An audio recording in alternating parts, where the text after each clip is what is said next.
এই পর্যন্ত নির্বাচন কমিশনকে আমি বুঝি নাই, চিনি নাই, তার কোনো রোল তো নাই। মানে এটা গঠন করবার পর থেকে এই সময়ের মধ্যে, 1 বছরও তো হয়নি, এই সময়ের মধ্যে তাকে চেনাই যায় নাই। তার কোনো ইন্ডিপেন্ডেন্ট ভূমিকা নেবার সুযোগও ছিল না। তারা কি ইন্ডিপেন্ডেন্ট ভূমিকা নিতে পারবে সন্দেহ লাগে আমার। কেন? আমি দেখছি বরঞ্চ মানে যেরকম অন্যান্য ক্ষেত্রে দেখছি উপদেষ্টাদের বেলা, আমার কাছে মাঝে মাঝে মনে হয় আমি আবার নির্বাচন কমিশনে যারা যারা আছেন তাদের চিনি, এরা সবাই প্রফেসর ইউনূসের ছাত্রের মতো, এবং ছাত্র তো আছেও, তারা সেই রকম করেই তাকে মানে। এবং জাহিদ একটা ব্যাখ্যা দিয়ে বলল, কিন্তু রিয়েলিটি হচ্ছে ওনার সরকারের সাথে কথা না বলে তারা কোনো ডেট ডিক্লেয়ার করবে না। এটা আমি একদম দৃঢ়ভাবেই মনে করি। আর একটা ছোট প্রশ্ন আপনাকে বলি, সেটা হচ্ছে এই সরকারের কর্মকাণ্ডে নানানভাবে চারদিকে কিন্তু একটি কথা আলোচনা হচ্ছে, আগের সরকার ভালো ছিল, এরকম একটা বক্তব্য চাউর হচ্ছে। এর মধ্য দিয়ে কি সেটা হচ্ছে ফ্যাসিবাদকে আবার ফিরিয়ে আনা, কিংবা ফ্যাসিবাদী যে শক্তি, সেই শক্তিকে আবার পুনর্বাসনের কোনো উদ্যোগ আপনি দেখেন কিনা? এরকম কোনো কথা চাউর হচ্ছে বলে আমি মনেই করি না। এইটা আওয়ামী লীগ উস্কানোর চেষ্টা করছে। সোশ্যাল মিডিয়া আছে, অন্যান্য কিছু আছে, মানে চাকর বাকররা 400 কোটি টাকা নিয়ে গেছে, তারপরে কেউ বলবে ওই সরকারই ভালো ছিল, এটা একটা কথা হইতে পারে কখনো? আবার স্বীকার, হ্যাঁ, প্রধানমন্ত্রী নিজে বলতে, সেটাই তো নিজে বলতেছে আমার চাকর, আমার পিয়ন 400 কোটি টাকার মালিক। এবং আমি তো বরঞ্চ আওয়ামী লীগ আবার ব্যাক করবে। আমি খুব রোজার আগে যেটা দেখলাম, দাম যেভাবেই কম, নিয়ন্ত্রণে রাখা যাই হোক, একটা বিস্ময়কর ব্যাপার বলেছে মানুষের। আর শেখ হাসিনার সরকারকে গাল দিয়ে লোকে কিছু রাখে নাই, এখনও গাল দেয়, মনে করে যে শেখ হাসিনার সরকার জেনুইন। আপনি একটু চা নিয়ে নিতে পারেন। হ্যাঁ, আচ্ছা, এটা তো জি। দর্শকদের কাছে আমি একটু ক্ষমা চাই নিচ্ছি, আমার জি, একটু আদাও আছে, আপনি, হ্যাঁ জি বলুন। একটু সমস্যা হয়েছে, তাই মানে এই সরকার এই কয় মাসে কোনো বড় ক্রিটিসিজমে পড়ে নাই। আর 15 বছরে ওই সরকারের পক্ষে কোনো বয়ান নেই। আমি বারবার বলি, আওয়ামী লীগের রাজনীতিতে ফিরে আসাই কঠিন, বিকজ তারা তাদের 15 বছরের পক্ষে কোনো রকম বক্তব্য হাজির করতে পারবে না। এখন যেগুলো করা হচ্ছে ওগুলো মানে শেখ হাসিনার একটা বক্তব্যের চাইতে তার নাচের ছবি কতগুলো বেরিয়েছে, তাই তো মানে একটা, আমার নিজেরই লজ্জা লাগে। শেখ হাসিনা এরকম নাচছে, মানে মানুষ ট্রল করা কোন জায়গায় নিয়ে গেছে, ফলে ওইটার আমি কোনো চান্সই দেখি না। এই সরকার আগের সরকার ভালো ছিল, ওই এরকম কোনো ফিলিং আসবে না। অসংখ্য ধন্যবাদ আপনাকে। এই মুহূর্তে আওয়ামী লীগ পার্টি হিসাবে আমি একটা কথা বলিনি, এটা আমি মনে করি দরকারি, খোকন সাহেবের জন্য দরকার, বিএনপির জন্য দরকার। এটা মেনে নেওয়া উচিত বিএনপির। এত বড় একটা অভ্যুত্থানে বিএনপির মতো এত বড় একটা দল নেতৃত্বে ছিল না, সাইড লাইনে ছিল। কেন? তারা ভেবে দেখুক। আজও আপনি দেখেন না আমাকে রাস্তায়? না না, আমি বলছি সাইড লাইন। না, আমরা রাস্তায় দেখেন না? আপনি দেখবো না কেন? দেখেই তো বলছি, সবই দেখে বলছি। হিসেবে ছিলাম, আমিও ছিলাম। না না, আপনার কথা বলছি না, পার্টির কথা বলছি। আন্দোলনের নেতৃত্ব তো দিয়েছে ওরা, দেবার কথা ছিল আপনাদের। আজকেও পরিস্থিতিটা কন্ট্রোলে থাকার কথা ছিল রাজনৈতিক দলের, তাদের হাতে নাই। এই যে সংস্কার হচ্ছে, নিয়ন্ত্রণ সম্পূর্ণ গভর্নমেন্টের হাতে। এটা এমন হতে পারত, এটা বিএনপি লিড করতে পারত। একইভাবে বিএনপি তো আগে সংস্কার, আপনি সবাই আলোচনা করে সংস্কার দিয়েছে, তারেক রহমান সাহেব দিয়েছে, এটা তো অনেকটা কমন পড়ে যাচ্ছে এখনকার সংস্কারের প্রস্তাবের সাথে। না, একেবারেই কমন পড়ছে না। না, অনেক কনস্টিটিউশনের যে বেসিক চেঞ্জের কথা তারা প্রস্তাব করেছে, আমাদের প্রস্তাবনা এসব ছিল না, এত দূর ছিল না। যাই হোক, ওই বিতর্কের মধ্যে আমি যাচ্ছি না। আমার মূল কথা হচ্ছে যে এখন যে পরিবর্তনটা হবে, মানুষের এটা বিশ্বাস করতে পারতে হবে এই পরিবর্তন বিএনপি করতে পারবে, কারণ ওরা ক্ষমতায় যাচ্ছে। ওই লিডারশিপের প্রজেকশন আসতে হবে। 1 বছর যথেষ্ট সময় কিন্তু সেই বিএনপি projection- নিজেকে যেন প্রেজেন্ট করতে পারে বিশ্বাসযোগ্যভাবে, that they can make the difference. না হলে পরিণতি জানি না। সবচেয়ে বড় রাজনৈতিক দল বিএনপি এবং সেই হিসেবে সবচেয়ে বড় স্টেক হোল্ডার, তাদের সাথে বিএনপির নির্বাচনকে নিয়ে, তাদের সাথে সরকারের নির্বাচনকে নিয়ে একেবারে সরাসরি ভিন্ন দৃষ্টিভঙ্গি প্রকাশ হলো। এইটা হবার কথা ছিল না। ব্যক্তিগতভাবে আমি মনে করি যেটা অ্যাভয়েড করা যেত, যে কোনোভাবেই হোক সেটা করা হয়নি। বিএনপি হতাশ তো নিশ্চয়ই হয়েছে, তারা বলেছে যে তারা সন্তুষ্ট হয়নি, সেটা একটা হতাশারই কথা। কিন্তু সেটার চাইতে বড় কথা হলো যে বিএনপি এজেন্ডা দিয়ে প্রধান উপদেষ্টার সাথে দেখা করেছিল, এই সুনির্দিষ্ট বিষয় নিয়েই তারা কথা বলবে। এবং প্রধান উপদেষ্টা এটা করতে পারতেন যে উনি আগেই বিএনপি নেতাদের সঙ্গে কথা বলতে পারতেন যে আপনারা তো চাচ্ছেন একটা সুনির্দিষ্ট ডেট, আমার সুনির্দিষ্ট ডেট দেওয়ার এই এই অসুবিধা আছে। এটা ইনফর্মালি হতে পারত। দেখেন, ডক্টর মোহাম্মদ ইউনূস দায়িত্ব নেবার পরে এই পর্যন্ত রাজনৈতিক দলগুলোর সাথে উনি মোট 4 বার কথা বলেছেন। সরকার পক্ষ থেকে এটা বলা হয়েছে যে আমরা রাজনৈতিক দলগুলোর সাথে সংলাপ চালিয়ে যাচ্ছি। মানে এটা একভাবে না, মানে সত্যের অপলাপ বলবো না কি বলবো জানি না, কারণ খারাপ শব্দ বলতে চাই না ওনাদের সম্পর্কে। কিন্তু সত্যি কথা হচ্ছে যে কোনো রাজনৈতিক এজেন্ডা ছিল না, ইস্যু ছিল। সাম্প্রদায়িকতা দেখা দিচ্ছে, পূজায় সহিংসতা হতে পারে, তারপরে 15ই আগস্টে ওরা সব মিটিং মিছিল করবে, একটা পরিস্থিতি তৈরি হয় কিনা, কীরকম করে মোকাবেলা করা যেতে পারে, একদম সুনির্দিষ্ট ইস্যু। এবং সর্বশেষ যেটা আগরতলাতে আমাদের হাই কমিশনের হামলা, এগুলো নিয়ে কথা, এর মধ্যে রাজনীতি নাই। এবং এই আলোচনাগুলো করবার জন্য ধরেন সমস্ত রাজনৈতিক দলগুলোকে ডাকা হয়েছে, সরকারের হাতে সময় 1.5 থেকে 2 ঘন্টা। আমি প্রত্যেকবারই বলেছি এগুলো কোনো সংলাপ নয়। সরকারের উচিত সংলাপ নিয়ে, সামগ্রিক রাজনীতি নিয়ে, সরকারের দৃষ্টিভঙ্গি নিয়ে, নির্বাচন নিয়ে যারা স্টেক হোল্ডার তাদের সাথে এক্সচেঞ্জ করা হয়। কি যেমন ধরেন এই যে বিভিন্ন কমিশনগুলো তাদের রিপোর্ট দিল না, 166টা প্রস্তাব দিল, এই প্রস্তাবের যেগুলোতে মত পার্থক্য হলো, সেই মত পার্থক্যগুলো নিরসন করবেন কীরকম করে। আমি ডক্টর মোহাম্মদ ইউনূসকে যখন আমাদের সঙ্গে সংলাপ হয়েছিল এই গণতন্ত্র মঞ্চের সাথে, তখন আমি বলেছিলাম যে আপনারা একটা রিটেন জিনিস দেওয়ার আগে যারা লিখবেন তারা তো স্টেক হোল্ডারদের সাথে, অংশীদের সাথে কথা বলতে পারেন। কথা বলতে বলতে যদ্দূর সম্ভব একমত হয়েই লিখুক। যদি 2, 3 বা কয়েকটা পয়েন্টে ডিফারেন্স থাকে থাকলো, সেটাও পরবর্তীতে আলোচনা করতে থাকবেন, অথবা আপনি জেনে গেলেন যে কার কী মত।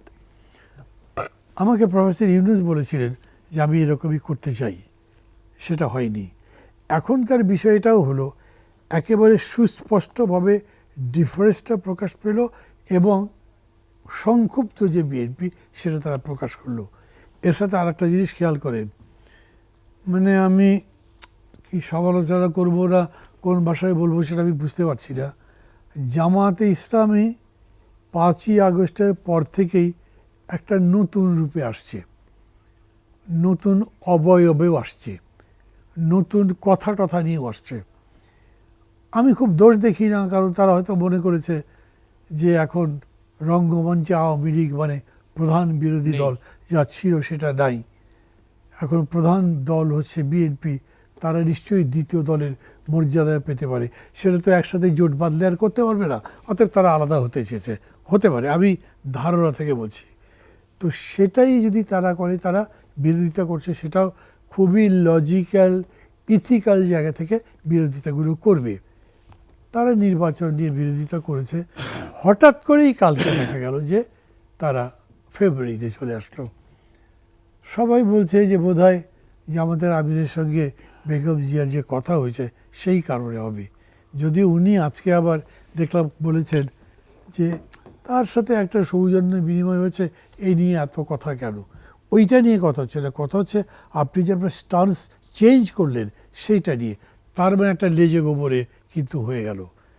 বিএনপি এবং জামাত যদি মনে করে নির্বাচন ফেব্রুয়ারিতে হওয়া উচিত, প্রফেসর ইউনূসের বা তার সরকারের উচিত হবে স্বীকার করে নেওয়া সবচাইতে কম সংস্কার করে দুটো মেজর পলিটিক্যাল পার্টির দাবি অনুযায়ী ইলেকশনের ডেট ডিক্লেয়ার করা। উনি করবেন না কেন? সমস্ত রকম সম্মান তার প্রতি রেখেও বলছি, পলিটিক্সের বিষয়টা তো সম্মান অসম্মান নিয়ে চলে না। পলিটিক্স একটা ল দিয়ে, সিস্টেম দিয়ে চলবে, একটা নিয়ম মেনে চলবে। সেটা যদি হয় তাহলে যত তাড়াতাড়ি সম্ভব নির্বাচন করা যায় সেটাই সাকসেস। সেটা ডক্টর ইউনূসেরও সাকসেস, পুরো দেশের সাকসেস। তো উনি তাই করবেন, উনি বলেছেন তাই। আমি যতটুকু একমত পাবো সেইটুকু দিয়েই সংস্কার করে ইলেকশন দিয়ে দেব। তাহলে মেজর দুটো পার্টি এটা বলেছে এবং বেশিরভাগ পার্টি কিন্তু এই মতের মধ্যে আছে যে তাড়াতাড়ি নির্বাচন দেওয়া হোক। তাহলে উনি এটা আগে বিবেচনায় নেননি কেন? কেন গতকালকে ডায়ালগের মধ্যে উনি বলতে পারলেন না যে এরকম তারিখে আমি নির্বাচন করব, অথবা আমি আজকেই ডিক্লেয়ার করতে পারছি না কিন্তু 10 দিন 15 দিন 20 দিন 1 মাসের মাথায় আমি সুস্পষ্ট তারিখ ঘোষণা করব, বললেন না কেন? আমার কাছে খুবই অবাক লেগেছে। আমি মনে করি এর ফলে একটা জটিলতা বা একটা ধোঁয়াশা তৈরি হয়েছে। বিএনপি বিয়ন্ড দ্য লাইন কথা বলে এবং অনেকগুলো বিষয় আছে যে জায়গাতে বিএনপি খুব জেনুইন পয়েন্টস থাকলেও সেটা মিস করে, জেনুইন পয়েন্টস নিজেরা তৈরি করতে পারে না নিজেদের ফেভারে, এবং এমন এমন কথা বলে যেটা মানুষের বুঝতে অসুবিধা হয়। যেমন এখন আপনি যেটা বললেন, এটা তো খুঁজে বের করতে হবে। আপনি জনগণকে ওই কষ্ট দেবেন কেন? আপনি মানুষকে এমনভাবে কথা বলবেন যে মানুষ কথা শুনলেই বুঝবে, হ্যাঁ এটা তো তাই, এই তো দেখছি আমরা, এরকমই হচ্ছে। মানে একটা পপুলার পলিটিক্যাল পার্টি বা পপুলার পলিটিক্যাল লিডার এই ল্যাঙ্গুয়েজেই কথা বলা উচিত। তারা এইটা বলে নাই এবং এইটা বোঝানো মুশকিল। দেখেন, রিয়ালিটি হচ্ছে এই মুহূর্তে doctor Yunus as an individual হয়তো বাংলাদেশের সবচাইতে জনপ্রিয় মানুষ। হয়তো বললাম কেন, এটা তো টেস্ট হয়নি, কিন্তু তারপরেও কথাবার্তা হচ্ছে, বলা হচ্ছে, এবং ওনার একটা নিজস্ব স্টাইল আছে। উনি তো ট্রেডিশনাল পলিটিশিয়ান নন, অতএব উনি যা করছেন ওটা খুব ড্রাম বিটিং নাই, ফ্যানফেয়ার নাই, উনি ওনার মতো করে কাজ করে যাচ্ছেন। হয়তো দিন শেষে একবার একটা বলছেন, যাক এবারে শেষ পর্যন্ত মানুষের তো ঈদ যাত্রায় তেমন কষ্ট হয়নি, রোজার মধ্যেই আমরা দাম কমাতে পেরেছি। তো ভদ্রলোকরা বলছে, দেখো লোকটা কোনো চাপাবাজ নয়, সে বেশি বেশি কথা বলে না, কিন্তু কাজটা করে ফেলেছে। আর আমাদের যদি পার্টিগুলো হতো এই সব কথার অত্যাচারেই কিছুদিন আমরা ঘরে থাকতে পারতাম না। তো এগুলো মিলে কি হয়েছে, ল্যাঙ্গুয়েজ বা ধরেন যে কমিউনিকেট করবার যে কথা আমরা যেভাবে বলি, পলিটিশিয়ানরা যে ট্রেডিশনের মধ্যে আছে, আমি মনে করি ট্রেডিশন থেকে বেরিয়ে আসা উচিত। যত দূর পারেন যত ভালো করে বেশি করে জনগণকে তাদের ল্যাঙ্গুয়েজে কমিউনিকেট করতে পারেন চেষ্টা করা উচিত নিরন্তর। তাতে সুবিধা হবে যে আপনি তার কাছে তাড়াতাড়ি যেতে পারবেন, সে আপনার কাছে আসবে, মনে করবে আপনার কাছে কথা বলা যাবে। কিন্তু বিএনপি ঠিক 5 আগস্টের ঘটনা ঘটবার পরেই, মানে বিজয়ের পরেই 3 দিন না 4 দিনের মাথায় বিশাল জনসভা করে বলেছে 3 মাসের মধ্যে ভোট দাও। একেবারেই পছন্দ করেনি মানুষ।